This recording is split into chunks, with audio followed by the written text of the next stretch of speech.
Iglesia, yo creo que todos sabemos qué es esto que tengo en mis manos, ¿cierto? O por lo menos la mayoría de nosotros, si alguna vez hemos usado una de estas. Y como todos sabemos, este dispositivo, este aparato, se usa comúnmente para limpiar, para hacer limpieza en el hogar. Y tiene su función, tiene su chiste. Si nunca te habían presentado una de estas, no muy fácilmente lo vas a poder usar. Entonces todos sabemos que este mango lo vamos a poder ocupar para absorber el polvo, las impurezas que pueda haber en el ambiente, en las paredes, en tu alfombra, y de esa forma pues remueva la suciedad que pueda haber a tu alrededor. Pero estamos de acuerdo que si yo simplemente tomara esto, por mucho que esto es verdad, ese dispositivo, y empezar a hacer esto con el piso de nuestra plataforma, no pasaría nada, ¿verdad? Ustedes pensarían que está loco, que no entiende que así no es como funcionan las cosas. ¿Qué es lo que necesita pasar para que esta aspiradora funcione y haga su labor, haga aquello por lo cual fue diseñada? Conectarla, ¿cierto? Entonces es esta otra parte, el enchufe que le va a dar poder a la aspiradora para que haga su trabajo. Es inútil hacer esos movimientos, por mucho que yo me esfuerce y por mucho que yo quiera pretender que estoy haciendo trabajo, lo único que voy a hacer al hacer este movimiento, ¿qué va a hacer? Esparcir el polvo a otros lugares, pero el polvo se va a quedar ahí. Necesita poder para que el polvo desaparezca, para que la suciedad se limpie. Y es entonces cuando entiendo que necesito poder, que este aparato va a funcionar. Y entonces sí, ya puedo aspirar. Esto tiene fuerza, tiene poder. Y es la única forma en la que yo voy a ser exitoso con este dispositivo. De otra forma es inútil. También necesitamos un manual, ¿cierto? Porque ahorita pudo aspirar, pero ¿qué pasaría si yo hubiera conectado la manguera de este lado? ¿Alguien sabe qué pasaría? Saca el humo. Ya mejor Isaac se movió porque ya sabe lo que voy a hacer. Lejos de aspirar, nos echa el aire. Entonces, se dan cuenta que necesito un manual, independientemente de que sé que necesito el poder y sé de que está la aspiradora que hace esa función, también necesito un manual para la aspiradora. Y de esa forma saber en dónde tengo que conectar la manguera en la posición correcta si lo que quiero es limpiar. De la misma forma que nosotros necesitamos del Espíritu Santo para poder hacer la obra que Dios nos encomendó como sus testigos, de la misma forma que la aspiradora necesita un poder para poder funcionar. Y no nada más necesito ese poder, necesito el manual, necesito la Biblia. Porque hay muchos que podemos decir, yo tengo al Espíritu conmigo, yo tengo al Espíritu, yo siempre dependo del Espíritu, pero nunca leo el manual. Y entonces, ¿qué es lo que va a pasar? Que lejos de estar absorbiendo para limpiar las impurezas, estamos aventando aire, que de igual forma nada más riega la suciedad, riega la impureza, ¿cierto? Entonces, es en ese sentido en el que nos vamos a enfocar hoy con esta ilustración, esta mañana, iglesia. ¿Recuerdan la semana pasada? Pasada y antepasada, estuvimos viendo capítulo 1 de Lucas, en donde Jesús es muy claro antes de ascender a los cielos y les dice a sus discípulos, tú vas a ser mi testigo, ustedes van a ser mis testigos, ustedes van a ser los agentes para revertir la maldición, para limpiar las impurezas de esta civilización, de estas culturas, de esta tierra. Los voy a mandar a los confines de la tierra. Y van a ser ustedes mis agentes de restauración. De la misma forma, Lucas nos dice en su segunda película, el libro de Hechos, que les manda a esperar por ese poder que viene de lo alto. Mencionamos la semana antepasada que si los discípulos simplemente hubieran hecho caso a la gran comisión, sin depender de ese poder, hubieran fallado tan fatalmente como lo hizo Pedro en el Evangelio, ¿cierto? Pero ellos esta vez obedecieron, hicieron lo que es propio, estuvieron unánimes en la oración, dependieron de la sabiduría de Dios en su palabra, escogieron al 12º apóstol que iba a reemplazar a Judas, y entonces sí, ya estaban listos para recibir lo prometido. Vamos a poner nuevamente ojos, iglesia, en los primeros versículos de nuestro pasaje esta mañana. Versículos 1 al 13, para ver cómo es que este poder se manifiesta en la vida de los discípulos. Del 1 al 13, capítulo 2 de Hechos 1 al 13, cuando llegó el día del Pentecostés, estaban todos en un mismo lugar. De repente vino del cielo un ruido, como el de una ráfaga de viento impetuoso que llenó toda la casa donde estaban sentados, y se les aparecieron lenguas como de fuego. Repartiéndose se postraron sobre cada uno de ellos. Todos fueron llenos del Espíritu Santo y comenzaron a hablar en otras lenguas según el Espíritu les daba habilidad para expresarse. Y había judíos que moraban en Jerusalén, hombres piadosos, procedentes de todas las naciones bajo el cielo. Y al ocurrir este estruendo, la multitud se juntó y estaban desconcertados, porque cada uno los oía hablar en su propia lengua. Y estaban asombrados y se maravillaban diciendo: mirad, ¿que no son galileos todos estos que están hablando? ¿Cómo es que cada uno de nosotros los oímos hablar en nuestra lengua en que hemos nacido? Partos, medos y elamitas, habitantes de Mesopotamia, de Judea y de Capadocia, del Ponto y de Asia, de Frigia y de Panfilia, de Egipto y de las naciones de Libia alrededor de Cirene, viajeros de Roma, tanto judíos como prosélitos, cretenses y árabes, les oímos hablar en nuestros idiomas de las maravillas de Dios. Todos estaban asombrados y perplejos, diciendo unos a otros: ¿qué quiere decir esto? Pero otros se burlaban y decían: están borrachos. Lo primero que me gustaría aclarar es el momento en el que está sucediendo esto que leemos en el texto.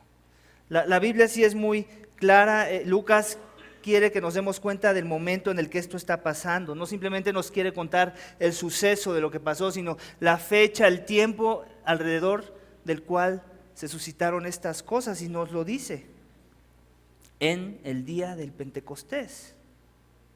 En el día del Pentecostés. ¿Qué se celebraba según la tradición judía en ese día? El día de la cosecha. Era una celebración, una festividad de las tres más grandes festividades anuales que ellos tenían. Esta era una de ellas, el día de la cosecha, el día del Pentecostés. También este día se relaciona y hace alusión al día en que Moisés recibió las tablas de la ley en el Antiguo Testamento. El día en que el pueblo de Israel recibió dirección de Dios para ellos comportarse según los designios de Dios y así ellos poder ser bendición para las naciones. Y qué caso tan curioso que el día que Dios manda lo prometido, el Espíritu Santo que prometió desde Juan 14:16, ese consolador que iba a venir, que iba a morar en el creyente, sucede en este día, como para hacer un contraste, como para marcar un paralelismo. El Israel que falló, el Israel de Moisés, el de las tablas de la ley, que no pudo traer bendición a las naciones, sino por el contrario, es reemplazado con este nuevo Israel, con estos 12, con estos discípulos que no van a recibir tablas, que lo único que van a ocasionar es endurecer sus corazones y demostrar que ellos no son adecuados para estar en la presencia de Dios, no son adecuados para poder cumplir la voluntad de Dios. El Espíritu es derramado en esta ocasión. No tablas, no reglas, no normas, no cosas que tenían que obedecer, que no iban a traer transformación de corazón, sino un Espíritu Santo. Fueron llenos, dice el texto, del Espíritu Santo. Y fíjense la manifestación en la que este se da. Dicen que se escuchaba un estruendo como viento. En el Antiguo Testamento, la palabra para espíritu que se usa es la misma palabra que se usa para viento en las escrituras, en los escritos originales. Entonces se dan cuenta esos paralelismos. El Espíritu se manifiesta como viento. También dice que hay una manifestación como de fuego, de lenguas que se posan sobre ellos como de fuego. De la misma forma, recordemos en el Antiguo Testamento cómo se manifestaba la presencia de Dios. Aquellos que eran sus discípulos, la zarza encendida, recuerdan, Cuando el pueblo de Israel abandona Egipto, ¿qué era lo que les seguía? ¿Qué era lo que les acompañaba? ¿No era una columna de fuego? Entonces seguimos viendo esas imágenes que hacen paralelismo a la presencia de Dios que ahora reposa en la vida de estos discípulos de Jesús, de forma sobrenatural. ¿Y qué dice el texto? Que empiezan a hablar en lenguas. Empiezan a hablar en lenguas que no son propias del lugar en donde nacieron. Yo no sé ustedes, por la gracia de Dios me dio la oportunidad de aprender un segundo idioma y yo dediqué muchos años a aprender el segundo idioma, no nada más viviendo en un lugar donde se hablaba ese idioma, sino que lo estudié por bastantes años. O sea, lo estudié y si tú me preguntas, ahorita eres fluido en ese idioma, sí lo soy, pero si tú le preguntas a alguien que es nativo de allá, ¿cómo ves el inglés de Omar? Él te va a decir, pues mira, le entiendo. Pues mira, se da a entender, podría hasta predicar, pero yo puedo notar que él no es de aquí. Él no es nativo de aquí, él no nació en Norteamérica. Él tiene un acento que es muy difícil borrar una vez que has crecido con otro idioma o con otro dialecto, con otra lengua. Y ese nunca va a cambiar. Por mucho que yo más me esfuerce, ya no va a mejorar mucho. Mejorará aquí y allá, pero hasta ahí voy a llegar, voy a tener un límite y la gente va a poder identificar, los nativos, que yo no soy de allá, que yo no nací allá. De la misma forma vemos aquí, iglesia. La gente se sorprende primero que nada porque los ve hablar un idioma que no es su lengua, no es el hebreo. Y no nada más era cualquier hebreo el que los discípulos de Jesús hablaban, era un hebreo con acento, porque ellos eran de una cierta región muy en particular. Entonces, así como aquí tenemos acentos en la ciudad, en México como país, y tú puedes identificar personas de las regiones del norte y personas de las regiones del sur, personas de las costas, así ellos también tenían sus acentos. O sea, no nada más había distinción de lenguas, sino distinción de acentos entre la misma lengua. Entonces, esa era la maravilla, que ellos podían ver a los discípulos, primero la ráfaga y el estruendo y todo lo que trajo la atención de las masas. Y después de eso, verlos hablar un lenguaje que no era propio. Y empezar a hablar esas lenguas de forma perfecta. Y el texto nos dice que hablaban las maravillas de Dios. El texto no es específico en decirnos a qué se refiere con las maravillas de Dios, pero nosotros podemos hacer inferencias de todo lo que Dios había hecho. Aún podemos inferir que el evangelio estaba siendo proclamado. ¿Qué mejor maravilla de Dios que la de haber enviado a su propio Hijo? Creo que esa es una buena inferencia, aunque el texto no nos lo dice. Entonces ellos podían escucharlos hablar estas lenguas y estaban maravillados.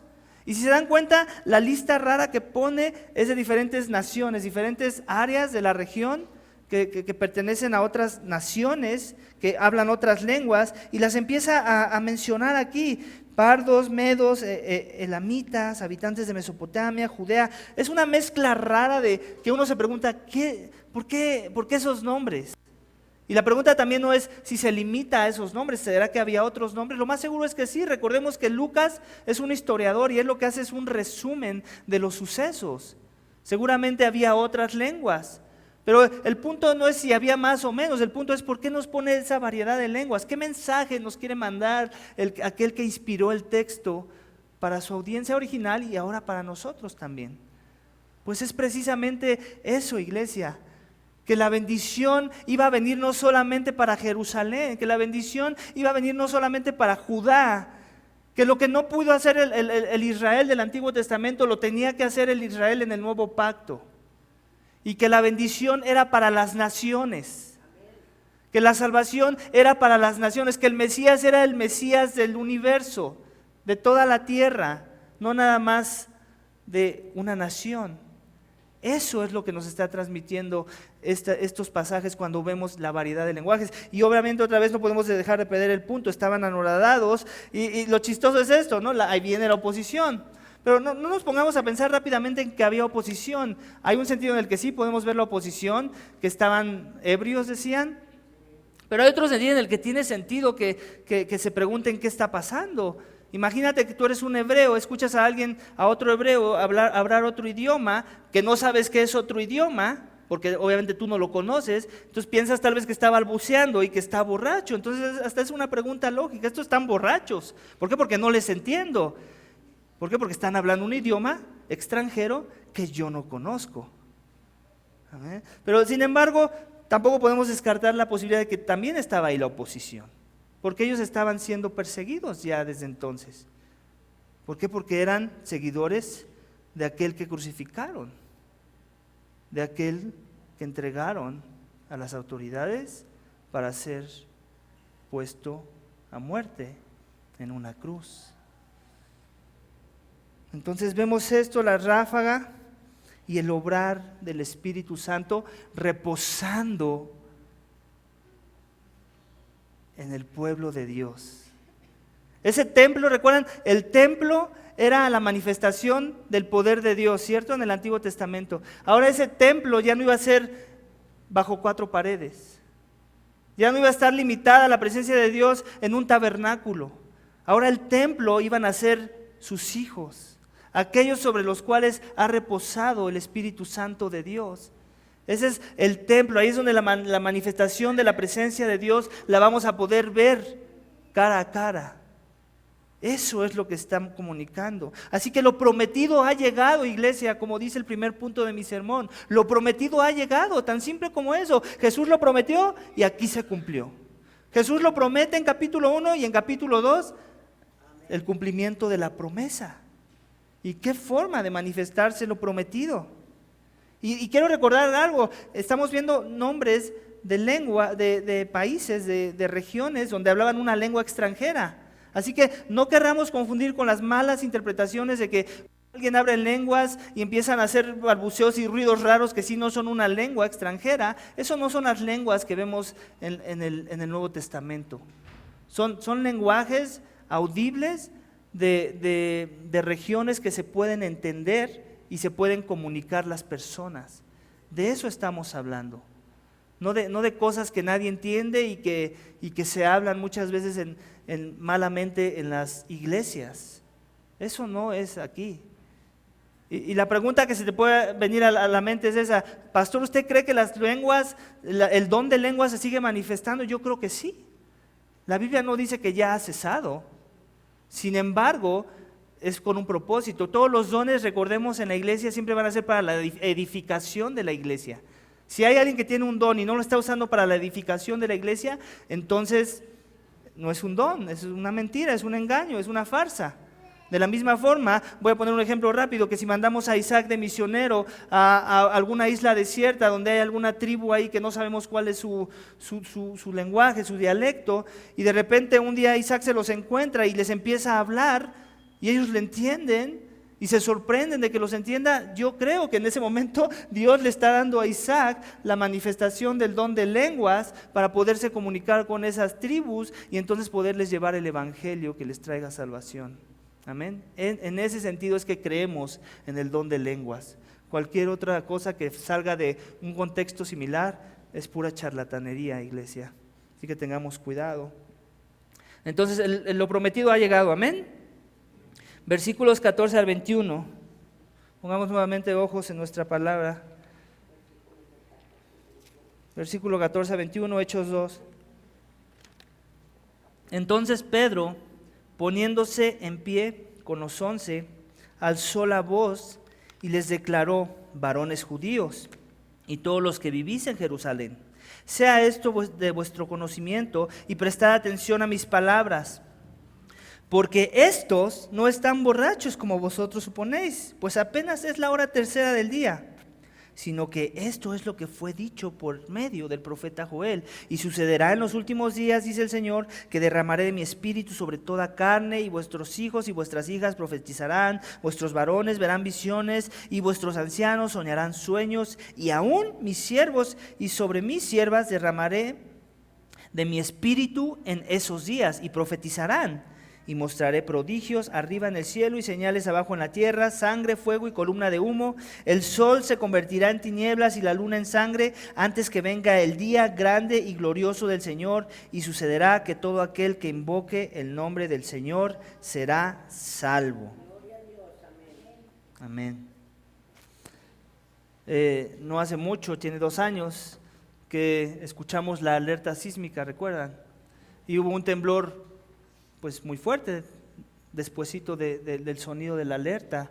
Y caso curioso y que hubiera pasado es si alguno de nosotros hubiera escuchado el sonido de la alerta y hubiera estado como si nada y de repente hubiera entrado en un pánico desloquecido porque empezó a temblar.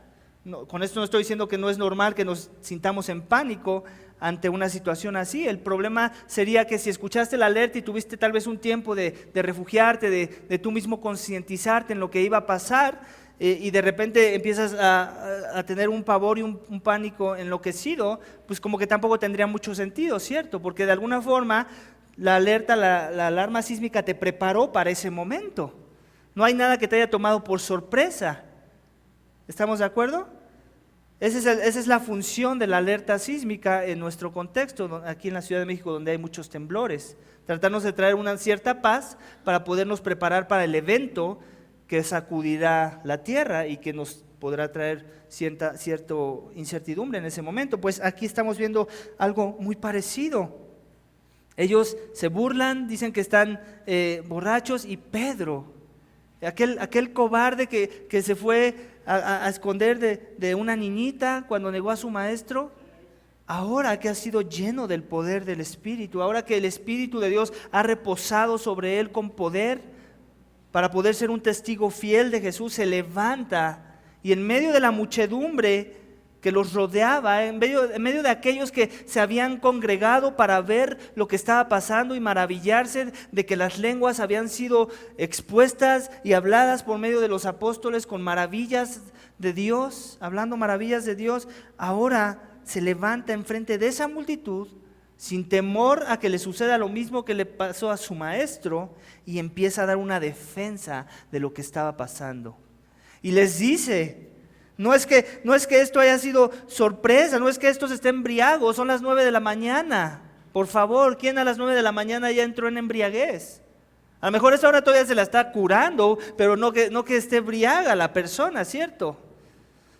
Pues aquí está diciendo lo mismo Pedro, no tiene sentido que ustedes lancen esta acusación. Más bien, ¿por qué no vamos a las Escrituras, al manual que nos va a ayudar a redireccionar ese poder? ¿Ya vieron la manifestación de poder? ¿Sí? ¡Qué bueno! Ahora vamos a la Biblia, porque es la Biblia la que nos va a dar la correcta interpretación de ese poder. Y es lo que hace, precisamente los lleva a este texto. Sino que en esto, versículo 16, sino que esto es lo que fue dicho por el profeta Joel. El profeta Joel es un profeta del Antiguo Testamento, que en ese entonces era la Biblia de ellos. Y les cita, y sucederá que en los últimos días derramaré de mi espíritu sobre toda carne, y vuestros hijos y vuestras hijas profetizarán, vuestros jóvenes verán visiones, vuestros ancianos soñarán sueños, y aún sobre mis siervos y sobre mis siervas derramaré de mi espíritu en esos días y profetizarán. Les está diciendo, este es el cumplimiento de las Escrituras, esto es lo que Jesús ya había anunciado, esto es lo que los profetas de Dios ya habían anunciado muchísimo tiempo antes de que Jesús se manifestara en la tierra, y he aquí el día en el que se cumple esta profecía. Quiero recalcar o resaltar el hecho de que los últimos días empiezan desde ese momento, ya lo había mencionado antes, en el libro de Pentecostés, en el día del Pentecostés, en el suceso cuando el Espíritu Santo es derramado, en ese día comienzan los últimos días. Así es que quítate de la cabeza esa idea de que no, yo creo que ahora sí estamos en los últimos días porque mira lo que está pasando en China, bla, bla, bla. No, los últimos días, bíblicamente hablando, empezaron ahí, en ese momento, cuando el Espíritu Santo se manifiesta en la vida de los discípulos de Jesús con poder. Amén. Entonces vemos esto, que ellos se manifiestan. El punto 2 de mi sermón es precisamente esto, lo que ha llegado fue profetizado. Ese espíritu que ha llegado fue profetizado. No nos debería de tomar por sorpresa, tanto como no nos debería de tomar por sorpresa si ahorita empieza a sonar la alarma sísmica y al ratito empieza a temblar. Amén. El Espíritu Santo caería sobre el pueblo del nuevo pacto, iglesia, y aquí lo estamos viendo. La palabra siempre debe ser profetizada. Aquí va otra parte, otro jugo, otra enseñanza que podemos sacar de ahí. Muchas veces muchos pensamos la profecía es hablar de cosas futuras, ¿cierto? Eso no es profetizar, según lo que vemos aquí. La profetización de lo que está pasando aquí es precisamente eso. Lo que Pedro está haciendo en este momento, está profetizando, se está cumpliendo la profecía de que el Espíritu ha llegado y ahora él comienza ¿a qué? A profetizar, a enseñar, a predicar, a proclamar lo que él de antemano ya conocía y sabía de las Escrituras y de lo que su mismo Maestro Jesús le había enseñado. Eso es profetizar, iglesia. No nos vayamos con ideas erróneas de lo que él tiene el don de profecía. ¿Por qué? No, pues es que él sabe discernir estas cosas y él nos dijo que iba a pasar esto. Ese no es el don de profecía. Eso se llama adivinación. El don de profecía, bíblicamente hablando, es simplemente proclamar lo que ya ha sido revelado. Y eso es lo que vamos a ver, ¿no me creen? Ahorita lo vamos a ver con Pedro. Es lo que va a comenzar a hacer, a profetizar. De alguna forma se sigue cumpliendo, en efecto dominó, lo que el mismo texto nos está diciendo. Lleva una consistencia. Amén. Entonces tenemos ahora, ¿recuerdan? Hay un texto de la Biblia que dice que somos real sacerdocio, pueblo escogido, para anunciar las virtudes de aquel que nos llamó de tinieblas a luz. Pues es precisamente eso. El sacerdocio del Antiguo Testamento ha quedado obsoleto. Ahora aquellos que eran de alguna forma los que tenían la responsabilidad de estar en contacto con Dios y estar haciendo todas las funciones de un sacerdote para que el pueblo de Dios se pueda acercar al tabernáculo, eso ha desaparecido, queda obsoleto. ¿Por qué? Porque ahora todos son sacerdotes, porque la presencia del Espíritu Santo no está en un tabernáculo, está en aquellos sobre los cuales ha sido derramado el Espíritu Santo. Y es por eso que ahora somos sacerdotes, en ese sentido, en que ahora podemos ministrar como lo hacían los sacerdotes del Antiguo Testamento, pero ¿con qué? Profetizando. ¿Y cómo yo profetizo? Cuando me meto este libro en la cabeza, lo entiendo en su contexto, en lo que significa, y entonces ahora lo puedo enseñar a otros. Eso es profetizar. Ahora somos sacerdotes, ahora el llamamiento santo ha sido para ti y para mí. No nada más para la tribu de Leví y para aquellos que se tienen que consagrar año con año para entrar al lugar santísimo, haciendo sacrificio primero por el sacerdote, para que él presente los sacrificios del pueblo. No más. Eso ha quedado obsoleto. Así que malas noticias para aquellos que quieren reconstruir el templo de Jerusalén allá en Israel, o aún en otras regiones lo quieren reconstruir. Aquí está, el templo somos nosotros, el Espíritu mora en mí y es desde aquí donde se manifiesta la presencia de Dios cuando yo trato a las personas con amor, cuando yo amo a mi prójimo, cuando yo busco alcanzar a las naciones con el Evangelio, cuando yo les presento a las personas su necesidad de Jesús, de la salvación que viene por medio de Él. Amén. Amén. Versículo 22 al 36, iglesia. Varones israelitas, escuchad estas palabras. Jesús el Nazareno, varón confirmado por Dios entre vosotros con milagros, prodigios y señales que Dios hizo en medio vuestro a través de él, tal como vosotros mismos sabéis. A este entregado por el plan predeterminado y el previo conocimiento de Dios, clavasteis en una cruz por manos de impíos y le matasteis. A quien Dios resucitó poniendo a fin la agonía de la muerte, puesto que no era posible que él quedara bajo el dominio de ella. Porque David dice de él: veía siempre al Señor en mi presencia, pues está a mi diestra para que yo no sea conmovido. Por lo cual mi corazón se alegró y mi lengua se regocijó, y aún hasta mi carne descansa en esperanza. Pues tú no abandonarás mi alma en el Hades, ni permitirás que tu santo vea corrupción. Me has hecho conocer los caminos de la vida, me llenarás de gozo con tu presencia. Hermanos, del patriarca David os puedo decir confiadamente que murió y fue sepultado, y su sepulcro está entre nosotros hasta el día de hoy. Pero siendo profeta, y sabiendo que Dios le había jurado sentar a uno de sus descendientes en su trono, miró hacia el futuro y habló de la resurrección de Cristo, que no fue abandonado en el Hades, ni su carne sufrió corrupción. A este Jesús resucitó Dios, de lo cual todos nosotros somos testigos. Así que, exaltado a la diestra de Dios y habiendo recibido del Padre la promesa del Espíritu Santo, ha derramado esto que vosotros veis y oís. Porque David no ascendió a los cielos, pero él mismo dijo al Señor a mi Señor, siéntate a mi diestra hasta que ponga a tus enemigos por estrado de tus pies. Sepa, pues, con certeza toda la casa de Israel, que a este Jesús, quien vosotros crucificasteis, Dios le ha hecho Señor y Cristo. Amén. Ya que estamos con la ilustración de los temblores, creo que ya alguna vez les comenté cuando pasó ese temblor fuerte que pasó hace 2 años, a mí me agarró en una tienda de estas, del Globo. Estaba tomando un café con mi familia y empezó el temblor y nosotros ya no nos dio tiempo de bajar de ese lugar. Entonces yo dije, pues ya hasta ahí llegué. Pero en mi clamor, aún en mi adoración de ese momento, yo empecé a orar, pero en voz alta. Empecé a orar y los empleados eran como 4, éramos los únicos clientes ahí, se reunieron con nosotros porque estábamos a la puerta del lugar.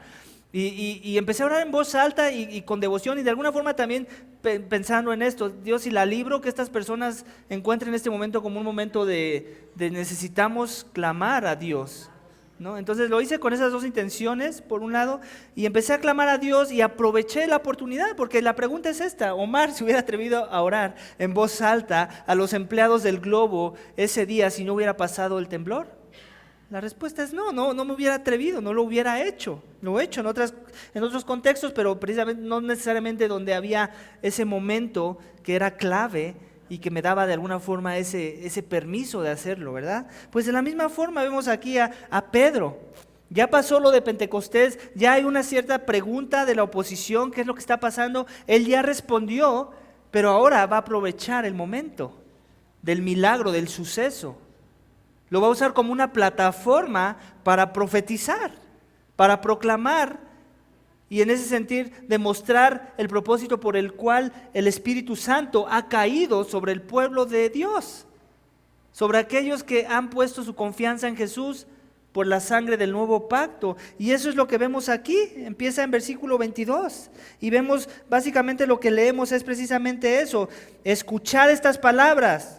Jesús el Nazareno, y después empieza a darnos una serie de sucesos de lo que pasó en la vida de Jesús. Nos habla de su muerte, nos habla de su resurrección, nos habla de cómo fue entregado por manos de ellos, los está acusando, les está hablando de pecado. Ahí podemos ver una exposición del Evangelio, ¿cierto? El pecado del hombre, la caída del hombre, la necesidad de un Redentor, de un Mesías, la salvación que viene por medio de aquel que ellos pusieron en una cruz.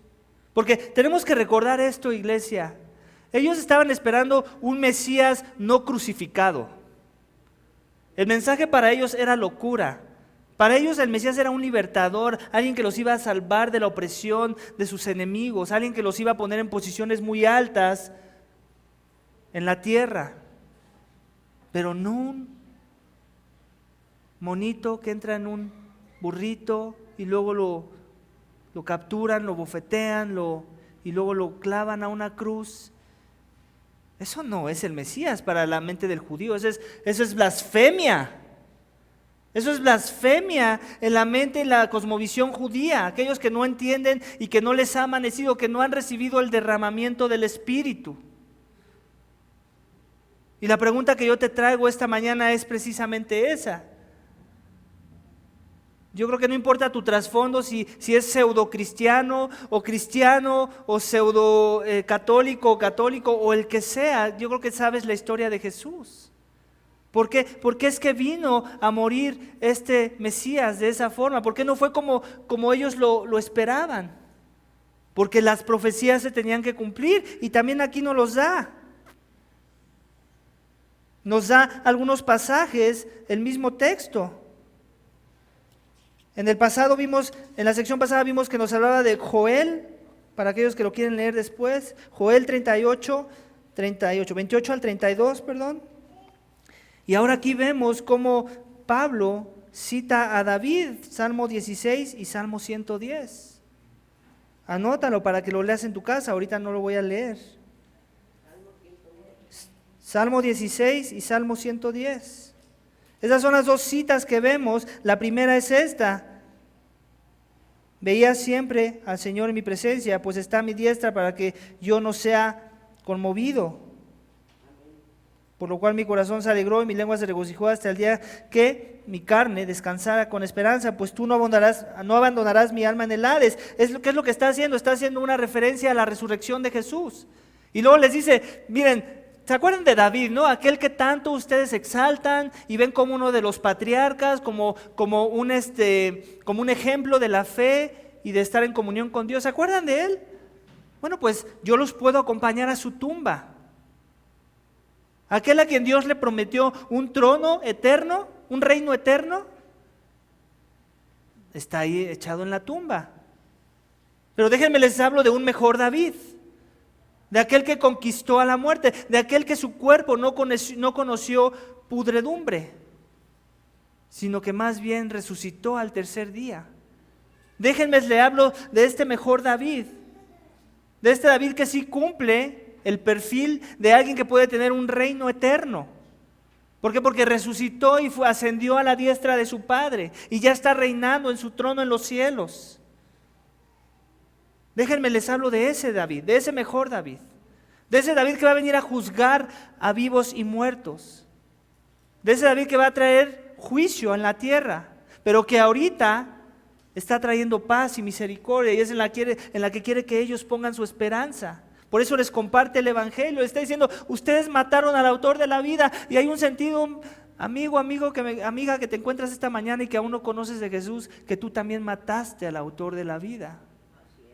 Porque era necesario que Él padeciera, que Él pagara por tus pecados. No había otra forma de que Dios pudiera pasar por alto tu transgresión de tu pecado. Tu pecado no es esa pequeña cosa mala que haces que incomoda a los demás o a ti mismo, o que atormenta tu conciencia. Tu pecado, primero que nada, es una ofensa en contra de tu Creador, quien demanda de ti una vida santa, una vida perfecta, una vida alineada a su carácter, y que tú y yo no pudimos vivir. Tú y yo nos desviamos, fuimos como esas ovejas descarriadas.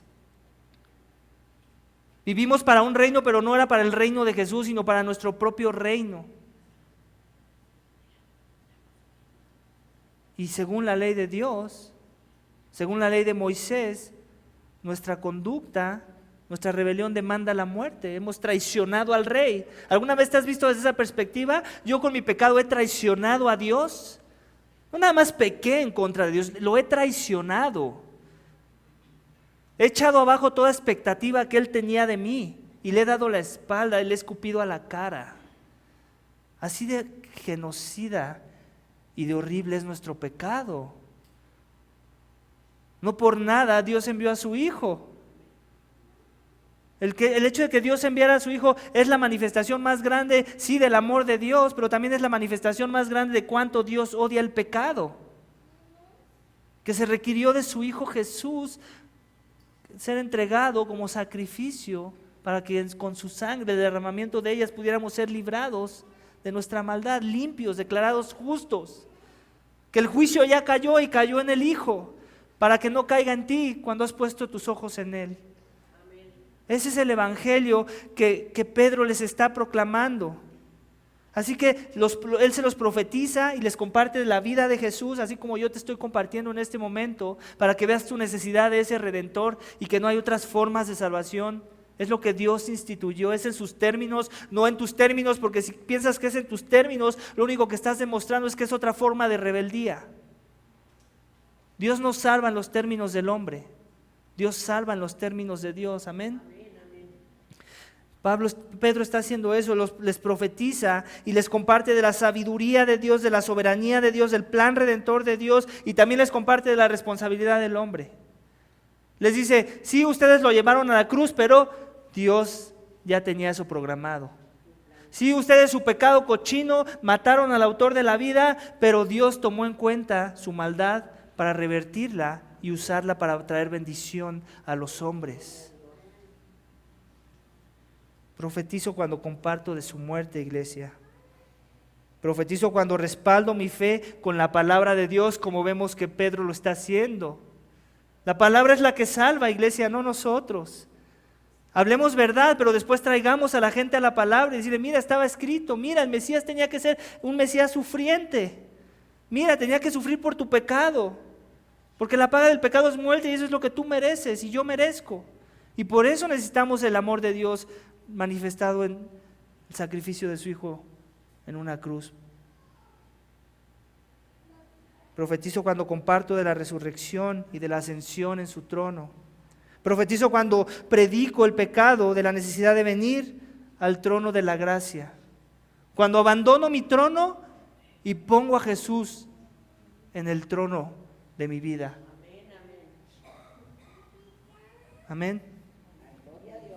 Iglesia, tenemos que imitar a Pedro en la proclamación, en la profetización. Todos aquí somos llamados a profetizar. No hay nadie aquí que pueda ser excusado y decir, no, a mí Dios no me dio el don de profecía. Todos somos llamados a profetizar. Y Dios nos ha dado el manual, la herramienta para hacerlo con efectividad. Así que yo te llamo a tomar este manual en serio para que sepas usar la aspiradora. Porque de nada te sirve tener poder de lo alto, estar enchufado, si no tienes esto como tu guía para poder ministrar y profetizar. Es necesario que la domines, que te esfuerces. Iglesia, hay una cita de Charles Spurgeon que me gusta mucho y dice que todo cristiano es o un misionero o un impostor. Todos somos llamados a las misiones, a profetizar, a ser testigos de Jesús, o somos impostores. No hay de que, bueno, es que a ellos les da más, y sí es cierto, Dios nos da a algunos más de la medida de su espíritu, pero todos tenemos la misma responsabilidad de proclamar en nuestros diferentes contextos, iglesia. Así que ¿tú qué eres? ¿Un misionero o un impostor? Un misionero, amén. Necesitamos el espíritu de Pentecostés, iglesia. Versículos 37 al 41. Al oír esto, compungidos de corazón, dijeron a Pedro y a los demás apóstoles, hermanos, ¿qué haremos? Y Pedro les dijo, arrepentíos y sed bautizados, cada uno de vosotros en el nombre de Jesús, para perdón de vuestros pecados, y recibiréis el don del Espíritu Santo. Porque la promesa es para vosotros y para vuestros hijos, para todos los que están lejos, para tanto como el Señor nuestro Dios llame. Y con muchas otras palabras testificaba solemnemente y les exhortaba diciendo, sed salvos de esta perversa generación. Entonces los que habían recibido la palabra fueron bautizados y se añadieron aquel día como 3,000 almas. Amén. Como 3,000 almas, iglesia. ¿Te puedes imaginar eso que pasara hoy? 3,000 almas. ¿Te imaginas que no hubo necesidad de un llamado al altar, cierto? Yo no veo a Pedro diciendo, ahora todos pasen enfrente. Ahora levanten la mano aquellos que han entendido este mensaje. No hubo necesidad de eso, ¿verdad? No hubo necesidad de hacerlos orar una oración. ¿Ustedes ven en el texto a alguien orando una oración? La oración del pecador. Yo no veo eso en el texto. Yo lo que veo es una proclamación fiel del Evangelio y el poder del Espíritu Santo siendo manifestado en la vida de los apóstoles. Y no solamente en la vida de los apóstoles, sino en la vida de aquellos que recibieron el mensaje. ¿Para qué? Para traer convicción de pecado, de justicia y de juicio a los corazones de aquellos que entendían el mensaje y se arrepentían, porque ellos reconocían que ellos también mataron al autor de la vida. Y me encanta ese título para Jesús. ¿Qué mejor prueba de deidad que tú le digas a Jesús, tú eres el autor de la vida? El autor de la vida. ¿Y qué cosa tan controversial haber matado al autor de la vida? Pero eso es lo que sucedió según las Escrituras. Lo mataron en toda su humanidad y fue resucitado de la misma forma, con poder, en el poder del Santo Espíritu de Dios. Iglesia, tenemos que hablar de la necesidad de creer que antecede al bautismo. Aquí Pedro, ¿qué les dice? Dios le pregunta, ¿qué haremos? Están compungidos de corazón. Compungidos, están derrotados, están angustiados por lo que han hecho, han entendido el mensaje. Eso es a donde queremos llevar a una persona con la ayuda del Espíritu para que entienda y reconozca la necesidad de Jesús. Una compusión, no sé cómo se tenga que decir, de corazón. Que entiendan que ellos han sido transgresores, que ellos fueron los que pusieron la lanza, que ellos fueron los que escupieron a la cara. Y de esa forma entonces puedan entender la necesidad de Jesús. De otra forma nunca voy a poder ser compungido de corazón. Necesito reconocer la seriedad y la severidad de mi pecado. Y hasta que yo entienda eso, mi rebelión, entonces sí tiene sentido que ese sentir se pueda manifestar en mi vida. Por eso la necesidad de hablar del pecado, iglesia, que nos encanta olvidar cuando compartimos el Evangelio. Nos encanta. Queremos ser políticamente correctos. Queremos tener otras oportunidades de evangelizar. Esta vez nada más le voy a dar la parte de la gracia. Pedro no hace eso. Él no tiene ningún problema si este iba a ser su último sermón. Él está dispuesto a ser apedreado en ese momento y a ser clavado en una cruz. Pero su confianza no está en él, ni en sus circunstancias. Su confianza está en el poder del Espíritu, en el poder de la palabra, que es lo que transforma vidas, iglesia. Seamos esos nosotros. ¿Para qué? Para que las personas se arrepientan, para que nos pregunten qué podemos hacer. Y entonces les podamos decir, sigue a Jesús, empieza a vivir una vida como Él ordenó, bautízate y demuestra que en realidad has entendido y has decidido seguirle. Amén. Dice el último versículo, esto que está fuerte, pero no en el último. En el 40 dice, y con muchas otras palabras. De otra forma, ¿qué nos está diciendo? Que no solamente les dijo esto. Esto es otra vez un resumen de lo que les dijo, del mensaje de salvación que les envió. Otras cosas hubo que les dijo. Sin embargo, este es el resumen de lo importante que cree Lucas, que es importante que nosotros tengamos como su audiencia. Y después, ¿qué les dice? En el mismo 40, sed salvos de esta perversa generación. El llamado es a la salvación, iglesia.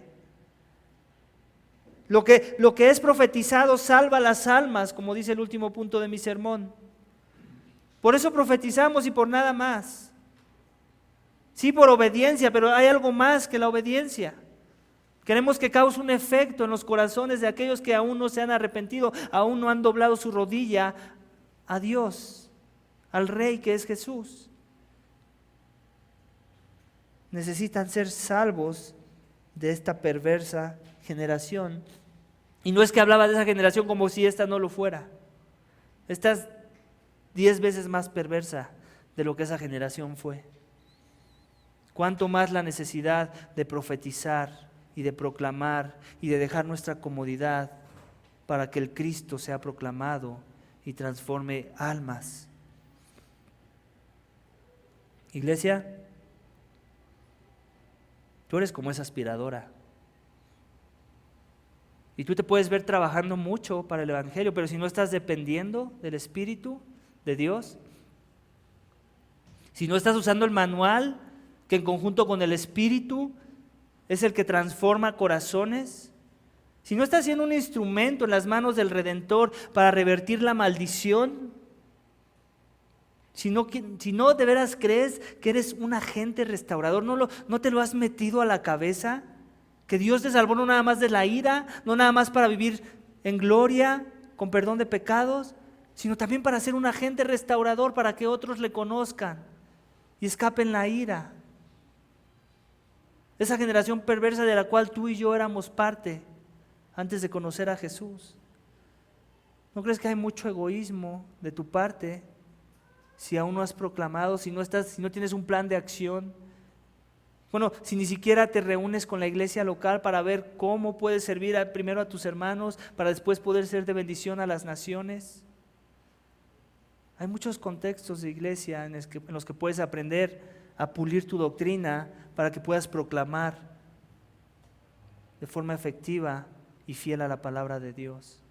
Yo te animo a que no descuides esas oportunidades. Todos somos agentes restauradores.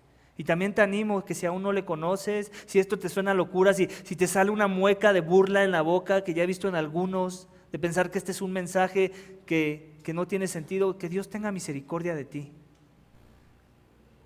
Porque esto no es locura para los que perecen, pero es salvación para los que han confiado en Jesús.